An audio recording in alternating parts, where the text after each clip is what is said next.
Still December the 1st. So let's try to get started on problem 13.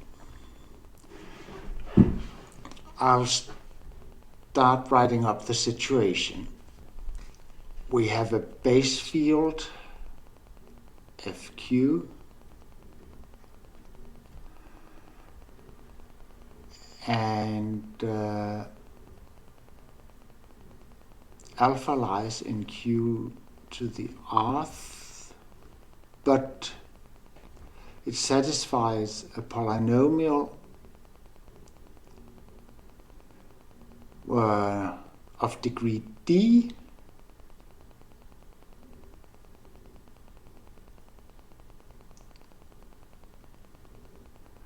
Now, where do the coefficients of this polynomial lie?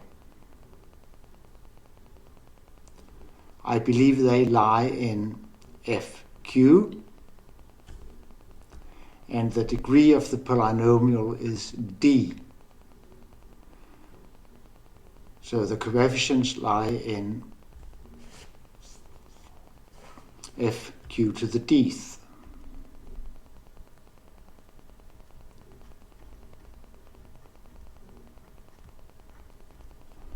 And d divides r, so we are in the finite field with q to rth elements. So we have an a in here, and the coefficients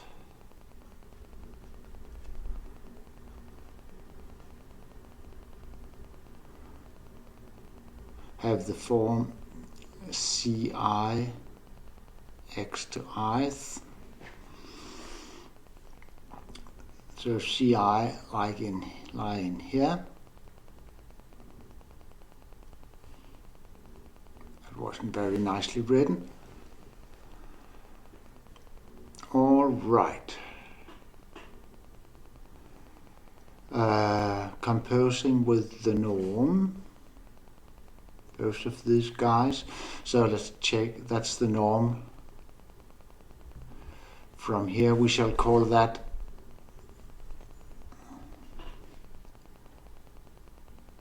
norm we'll call ND, and then we have the norm working in here. Norm.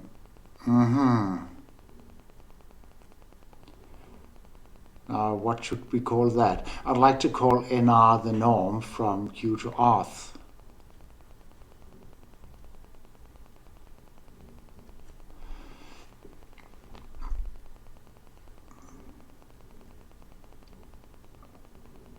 So let's call it RD. And then we have the usual composition of norms. How is it? The norm of R. We can first do this guy and then the other.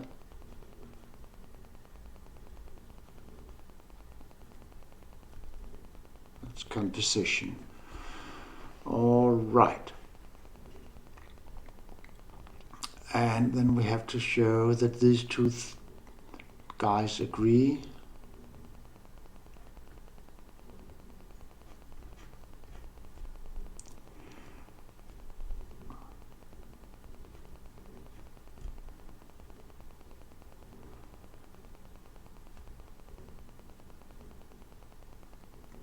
I need to check the definition to see exactly what this means.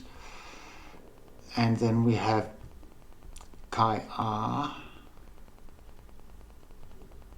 of a times psi r of a.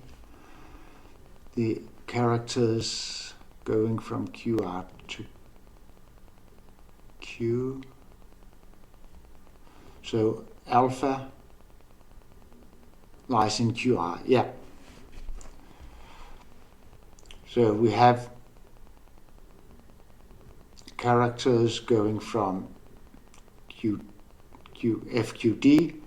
to FQ, and characters going from Q to rth to FQ. So we should also probably have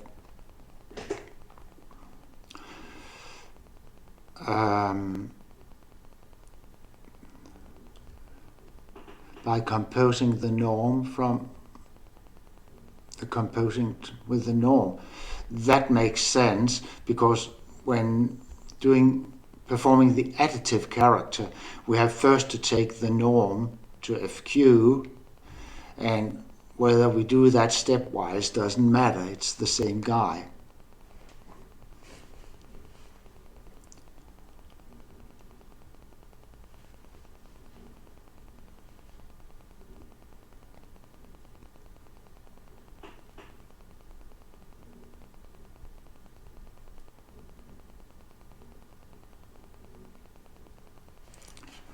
Well, this indicates that when we take lambda f, we should do it in FQ to dth. And then the characters moving from FQD to the complex numbers, or the unit circle, are extended to this by the norm.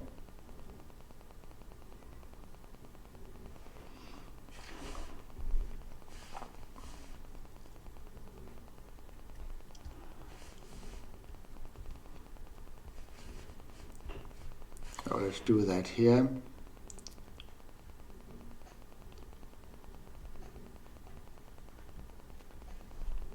That's defined as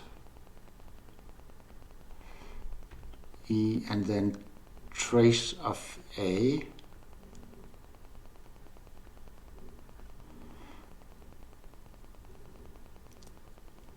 And this is for an A element in FQ to dth power. So the trace lies in F. That's weird. I thought this should be in FP. Thought this should actually be all the way to FP. Yeah, I'll have to look up the definitions and then we'll carry on.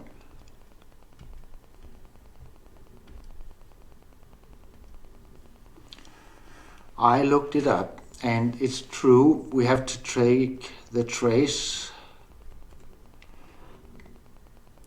all the way back to FP.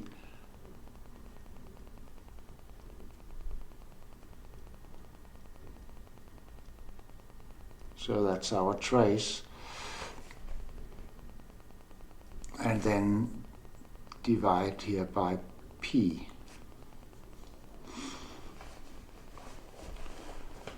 That's the definition of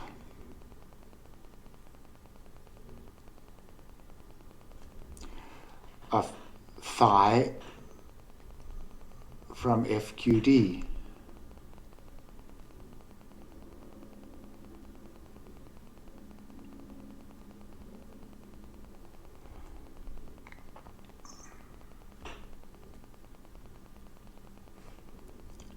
And the trace, we must of course use the trace from FQ to the rth as well in computing psi, so that it becomes an additive character. And then in the case of the multiplicative, we compose with the norm. They don't write the other thing because that was already defined. All right, got that. Now,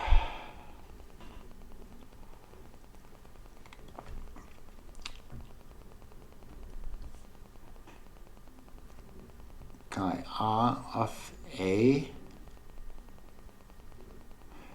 So this is q to the rth. It's actually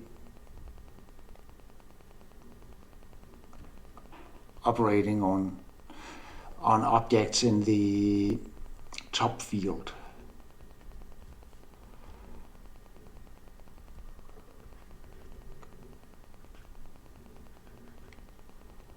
They were called in dr of A. So that's a character on FQ to the dth power.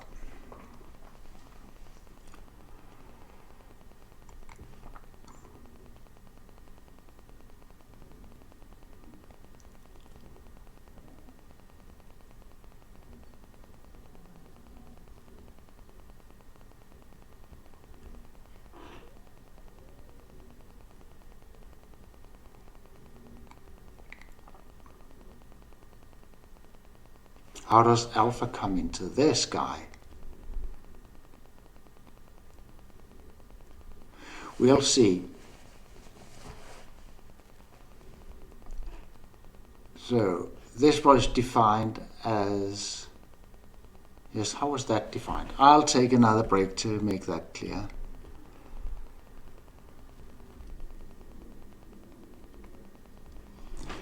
I looked it up, and it's chi to plus minus the last coefficient, and it turned out actually to be the norm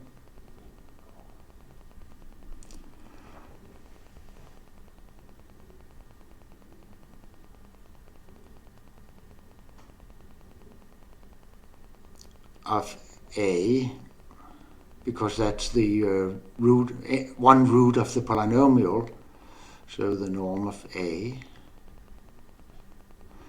And that's the norm going, we have coefficients here, so it's the norm going from, it's dr.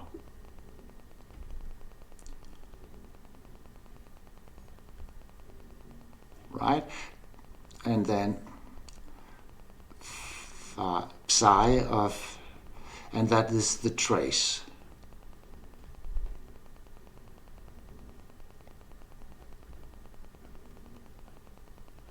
And all of this to r divided by d.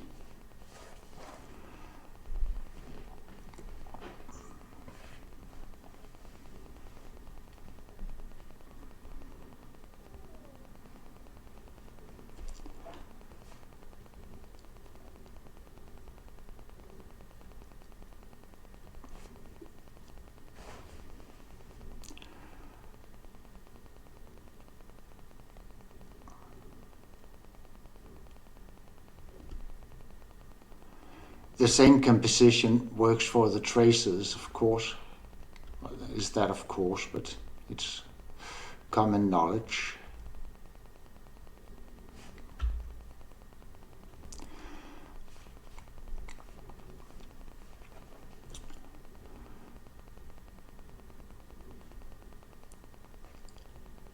And what about the trace from, yeah, we have to do the trace here from, that's trace R. Oh, it's even longer. It's all the way down to P, but never mind. Let's call it trace R.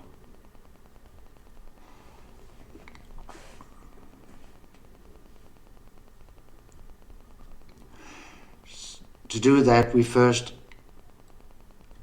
apply the trace down to P to this element, and that gives the trace from Q to Rth down to Fp.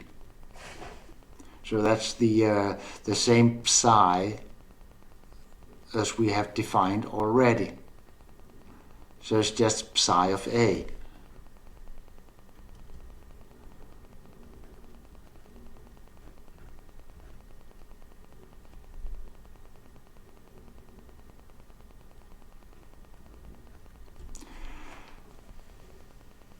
How about the norm?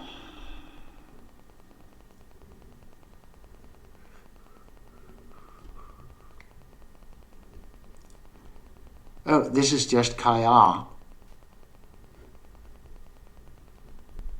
of A per definition.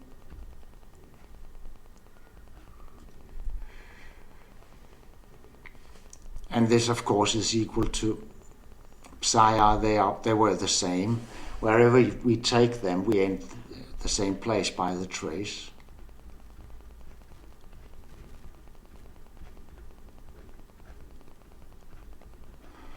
All right, that was one part. Now we have to look at the other guy. Oops.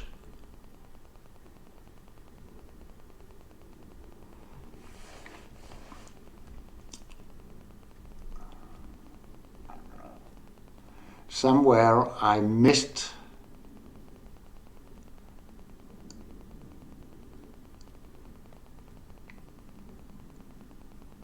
the norm, somewhere I missed the norm.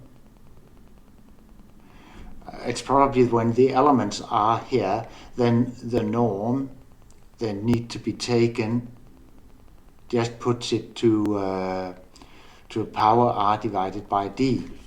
So that's where I missed it.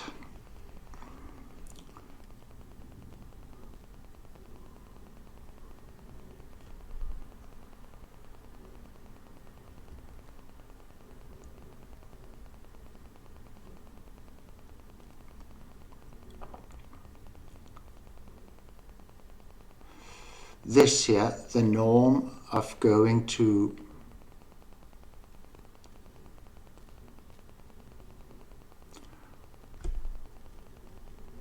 from here to here, that puts it in into power of r divided by d.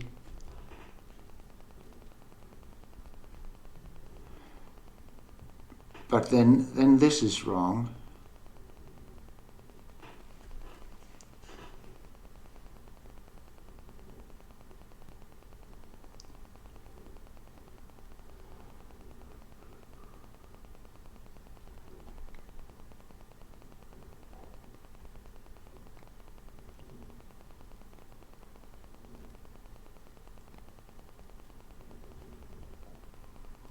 So this is, we have chi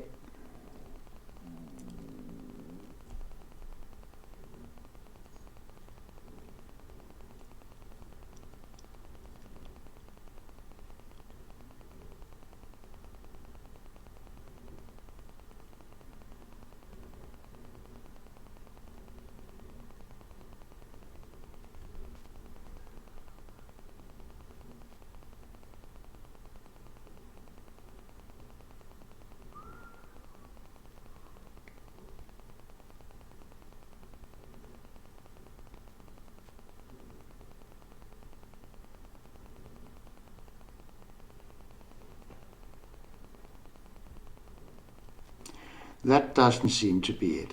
I need a break to sort out my thinking here. A little later, I worked on the problem again, but I was dim.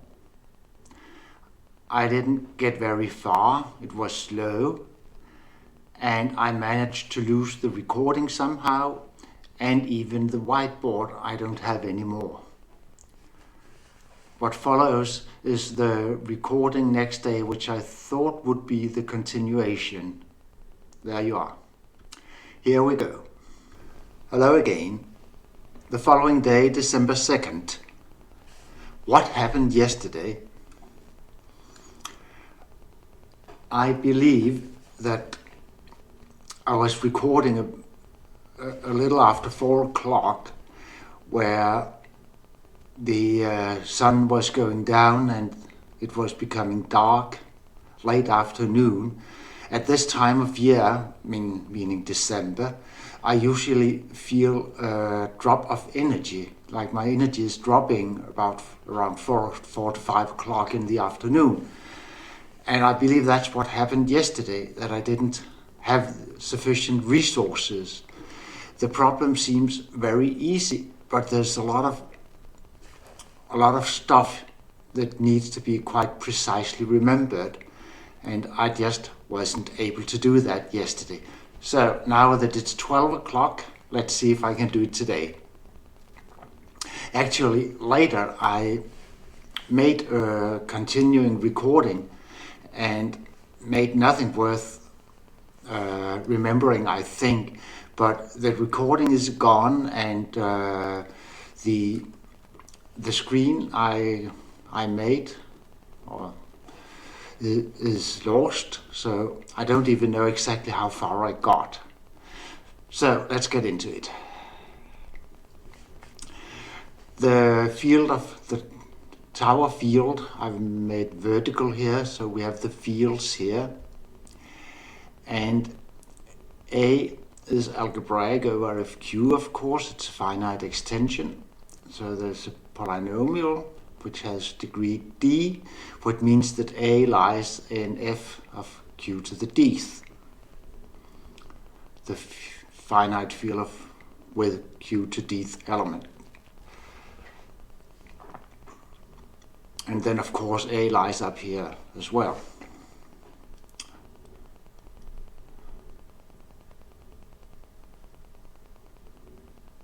Oops. My God. There we go. Subfields. So that was A and the polynomial. We have chi and psi defined on FQ, and then chi r and psi r defined on kr using the, I haven't written that, I'll just write that.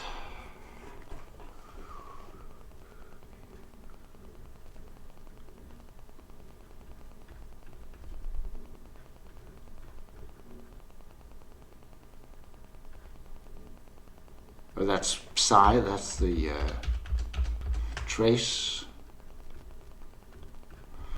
and chi r uses the norm. And the norm goes from the top field to the bottom field, and then I defined the norms going each way to the intermediate field. And then we have these formulas which hold whenever we have a finite extension. And since the fields are finite, the extension is finite.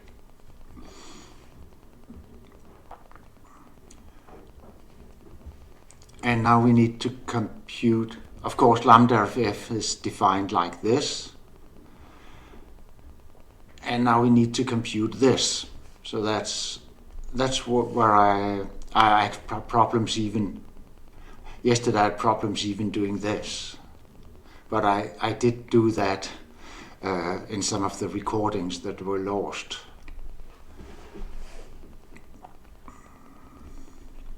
So we use the definition.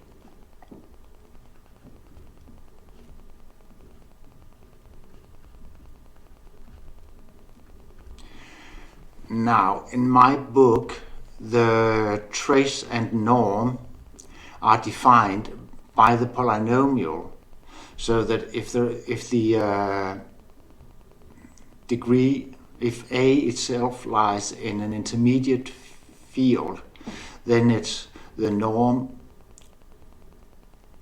from that field, and then using the index of the intermediate field in the top field.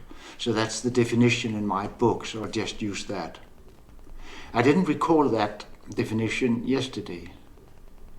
So it's norm of from d of A to r divided by dth, so r divided by d times the trace, it's just TDS trace d of A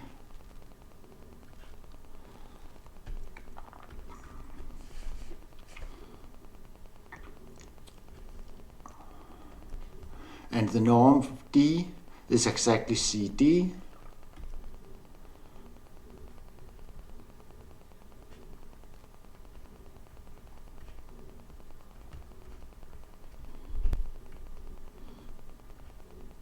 And this is actually an integer, so we can just write it as a sum and then take it out.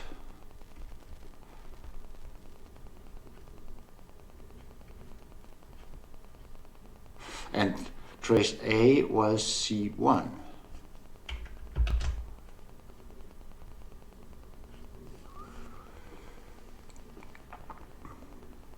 Oops.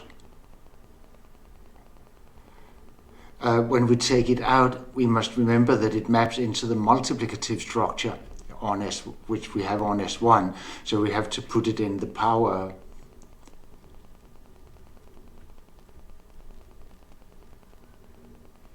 I'll just do that up here.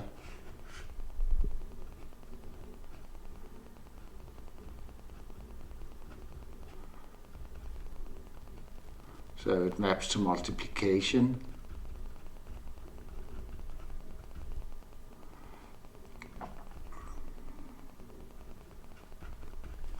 There we go.